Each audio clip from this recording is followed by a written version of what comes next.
Well, just my last question, but it's a large one because it's the one I'm most concerned with, both longer-term and short-term funding.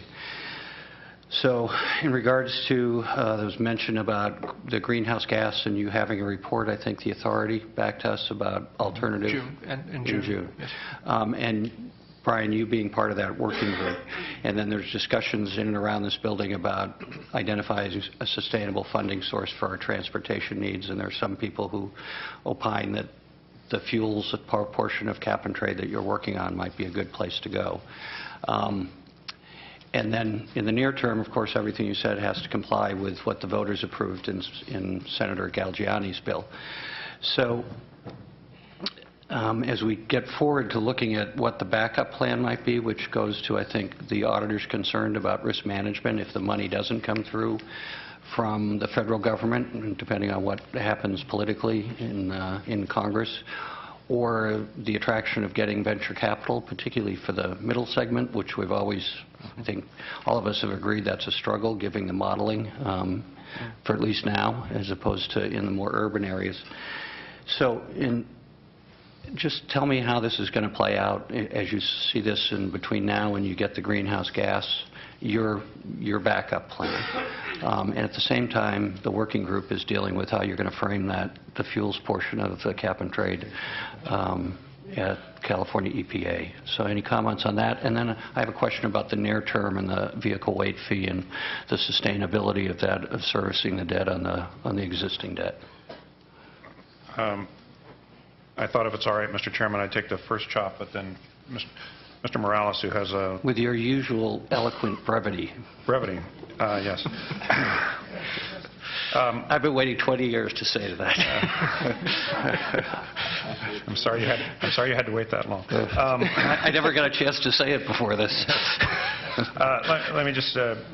I just wrote a couple of notes down on this, and I'll just walk through them quickly. And actually, Mr. Morales' background, which included working in the Congress on the Hill, is very important to us as we work together to think about these long-term funding issues.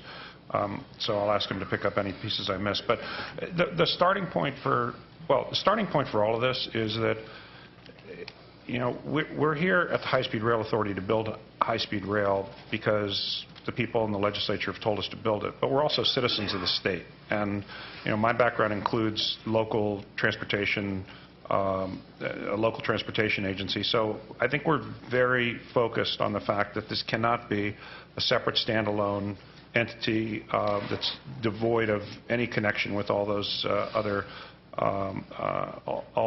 entities that provide very important ongoing functions. The way I tend to think about this is you start with a basic fact about high-speed rail in California, which is the fundamental assumption that, like all these other systems that have been built around the world, once the capital is expended, there should be ongoing operating profits. The system should be able to throw off positive operating cash flows once the capital is built. Some of these systems around the world actually are recovering some of their capital. We're not advertising that at this point. We're just saying that we're confident, based on not only historic experience, but also the analysis that we've done of costs and revenues, that that'll be the case. So it's a little bit different because we don't have to continue to look to the public to fund O&M to maintain state of good repair. If we can get this thing up and running, it should provide some self-sustaining entity or self-sustaining function. The fact of those net operating profits means that we have an opportunity to attract the private sector, because in essence what we do is we say to them, look, here's public infrastructure that's been built with public money. You bid for the right to come in and operate on it. You put up the train sets, you do the O&M, you collect the ticket fares, you do all this stuff, and you write us a rather large check. And by our analysis, the net operating profits associated with the partially built system would be a net present value of about $11 billion. With the fully built San Francisco to LA, we're looking at about $20 billion NPV. So right there, you're talking about roughly a third of the cost of the project that could be built through the investment of the private sector into this. And that's on the assumption that there is no operating subsidy, because that is what's in the law. at least with respect to the state of California. I will also point out that if we look at other examples around the world, Japan Rail East, which now operates that part of the Japanese bullet train system, told us that they receive about 32% of their revenues from transit-oriented development around the stations. We have now, from courtesy of the Pro Tem, Senate Bill 1.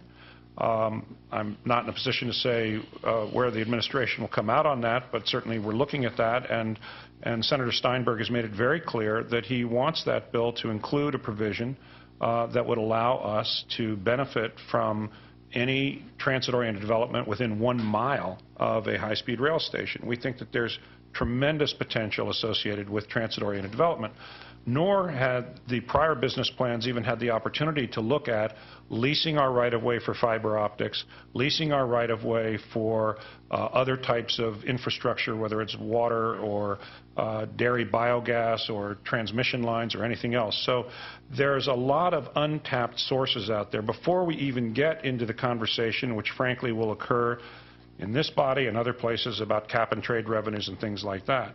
We are looking at all of these things as a possibility. And the final 2 points I'd make are, there are synergies in our working with the local agencies.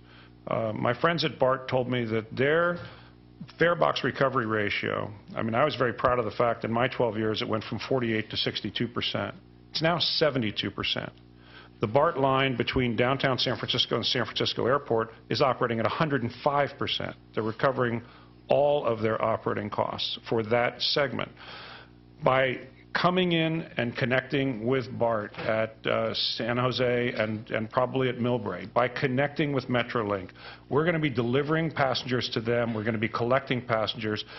These systems, as we build them out, will become ever more effective, and I think it will help everybody. It'll be a rising tide that lifts all boats, making the entire system operate more efficiently. That'll be good. And my final point is this.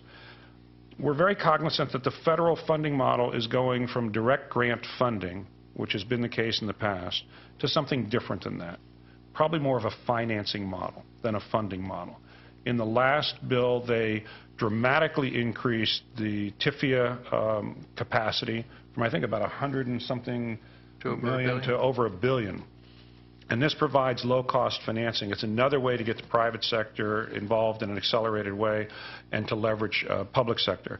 So at this point, Mr. Chairman, we don't have answers for you, but we do have a mindset of looking at all of these things. It will be a series of 10% solutions. There's not going to be a silver bullet. If you'll indulge me, I'll just ask Mr. Morales if I missed anything on that. Let me just say, Mr. Chairman, I know you've expressed concerns before about how we can accommodate the capital needs of high-speed rail and the transit needs in the state, and I think that's part of what your question is coming from. And on that point, I'd point out, just before this meeting, I was meeting with the heads of all the transit agencies in the state through the California Transit Association to talk exactly about that, and our commitment to work with them to develop a plan, hopefully that is a consensus view of how to move forward with a statewide rail modernization program.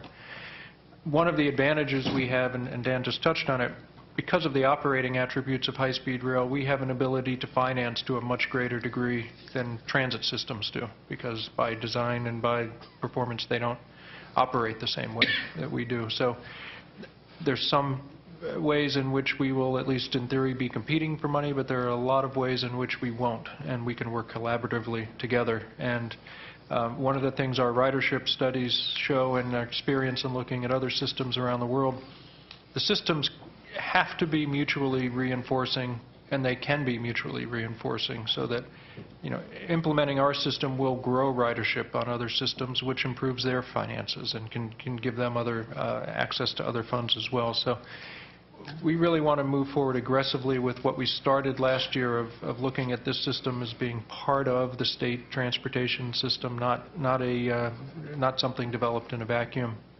And a key element of that will be working with, through the agency and with all of our partners in the regional agencies to develop a common program of how to address mobility needs in the state through through rail.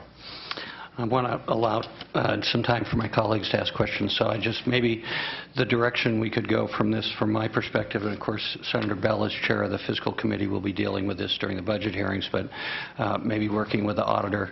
I find myself at another Jerry Maguire moment. I really want to help you, help me help you, but absent the key part of this, I think in Ms. Howell's first comments were knowing this is a very organic experience, but I know the wisdom has been told for me for the 20-plus years I've been involved in transportation is just commit to a project and the money will show up. And because of the scale of this project, it's something unlike even the Big Dig, which, being a native of Massachusetts, I like to go back and read in the Boston Globe how the rest of the state and the region feels about the Big Dig. But this could potentially be even more in terms of taking money away from needed infrastructure. So I would like to be in a position of continuing to support the successful deployment of a mature, what I used to call world-class passenger rail system in California. I think it's important. But as we go through the cap and trade discussions, is going to be a part of that. But CARB's scoping plan, if memory serves me, says when high-speed rail is fully built out, it only accounts for 1% of their ton reductions. And I may be wrong, but it's fairly small. So as you go through these things, I think this committee, at least for me, I want to see what Plan B is. And I think it's the key discussion about what we're going around, knowing that there's a leap of faith here, that this is a commitment that the voters wanted to make in supporting Senator Galgiani, but we need to know a little bit more of the moving parts, and I assume in June we're going to hear some of that. And then secondarily, in the short term, Mr. Richard, you and I have had this discussion whether there's a discrete fund that's paying the debt service, and I assume that's the vehicle weight fee when you bring that up. Mm-hmm. So is it your assertion that that will continue to service the debt on this? For a time, I don't think that we anticipate that it's going to continue to do that as the debt grows. Mr. Morales, you want to go into, I mean, I know some of the numbers, but I don't know if Jeff wanted to go into the details. Yeah, this is part of a larger, it's not just high-speed rail, it's transportation bonds generally, so actually Secretary Kelly might be the best answer, but I think also... He would be. He's the author of the triple flip. Right. I'm told he can do it physically, so... Well, no, I would just say that with or without the 1A component, I think the weight fees will not, over the long term, cover the debt service even for 1B by itself. Over the long term, ultimately, the transportation bonds will exceed the weight-free revenue that's available, and with any other general obligation bond, that debt service is then provided, well, let me just, general fund. And you know this better than I do, Brian. I have the advantage of having looked into it with our staff. According to the Treasurer, we have almost $20 billion worth of general obligation bonds authorized by the voters. By far and large, the largest single area. We had a hearing this morning about the waterborne bond, which, as you will remember in your former job, that's $11 billion if we went ahead of that. So the debt service from the vehicle weight fee, and the California Trucking Association would say that that's, the purpose of that prior to the triple flip, but even after, should go to the maintenance of the highway system, that in 2014-15, according to finance, just to service your debt will be $250 million short in that fee. So following that, we'll go from almost being able to serve this first year's and 13 to 14's debt of high-speed rail that we agreed to, but then it'll be fully $1 billion. It'll have to come from the general fund. So I bring that in the context of the overall discussion with which the auditor brought at the beginning, is the risk management plan and the business plan is most importantly directed at what's Plan B, and being consistent with what you said, Mr. Richard, and what the voters approved, that as you implement this in stages, you still have to look at ongoing funding that is again consistent with Senator Galgiani's language that the voters agreed to. So that's the biggest conundrum I feel myself in. So, and I think it would be intellectually honest if we in the future said that it's not a discrete fund that will be able to service the debt, because according to the Department of Finance in 2014 and 15 it will not be. No, and we do understand that, Mr. Chairman. And that will come out of competing interests like potentially libraries, healths, the Affordable Care Act. Unless we come up with some other mechanism in the meantime. Okay. Right. And I don't mean to belabor it, but I do mean to make a point that this is sort of the essence of whether you're successful or not. I just would ask, as a matter of personal privilege, if you could call it something other than Plan B. It just had that took on a particular meaning last year. What would you like it to be? Plan DR? We'll work with you, Mr. Chairman, on that. Secretary, and then we'll go to, I'm sorry to take so much time to my co-chair. Do you have something to add?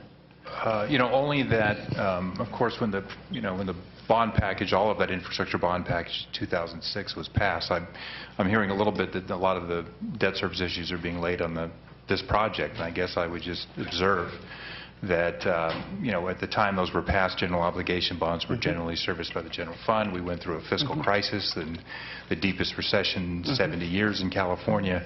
And a move was made to have the late fees cover mostly Proposition 1B debt service at this point.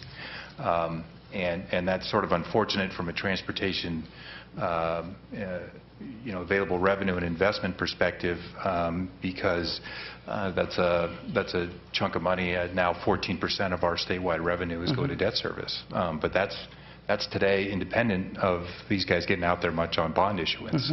So I just would make that point. The second point I want to make, just in response to some of the comments, is, I think it's you asked the question, and I think maybe rightly and cautiously concerned about this project sucking money from other projects. But I want to observe that the bond bill itself and the implementation of the bond bill to date, and to me this is the radical change on the project from years past to in the past year when you all approved an appropriation.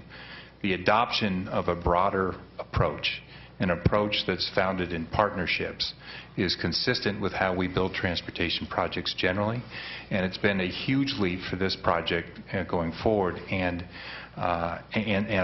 with respect to the bond bill, I would remind folks that about $1.9 billion of the money in this bond bill is not strictly for high-speed rail improvements, but bookend investments that we're making in the Bay Area with electrification, improvements we're talking about making on the Metrolink line and the stretch down in LA to Anaheim, and of course all the connectivity projects that were part of the $819 million appropriated last year. So I guess my point is we now have a different approach on this project, and as Dan laid out a minute ago, he's got a construction approach that is phased, and that you try to get utility, even if for some reason we don't have the next phase of funding fully identified. We've achieved something with what we can do. That approach is now inherent in this project. It did not used to be the case. As I think about cap and trade money and how that can be utilized, I would like to look for those kinds of investments going forward, where there's a benefit not just to strictly the high-speed rail, but for that all-in operation of transit in California, transportation, passenger rail transit in California.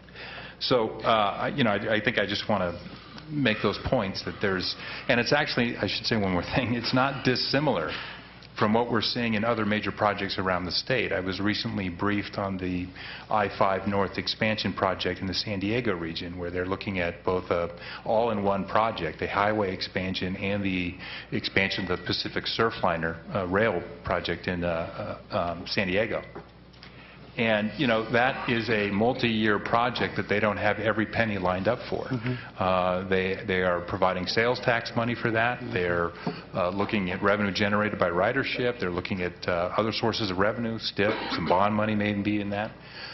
So there's a mixed source to have that project go, but it's now a 27-year three-phase project to get that done. And today they can't identify the entirety of Phase 2 and Phase 3, but they can get utility out of what they do in Phase 1 and then move to the later phases. And I think that's the same approach we're trying to adopt time. I appreciate those comments, and I know, Secretary Kelly, you'd mentioned to me some time ago that you didn't think I acknowledged enough of the blended solution that Senator Simitian, amongst others, had encouraged, and I agree with that the administration's got a great job, and Mr. Richards' comments about isolated utility, I think you've all done a great job, and I don't want to get off, I don't want to go back to where I was a year ago. I'm sorry if I did that. It's just the concern about how we're going to fund the project and be successful. With that, Senator Bell, did you?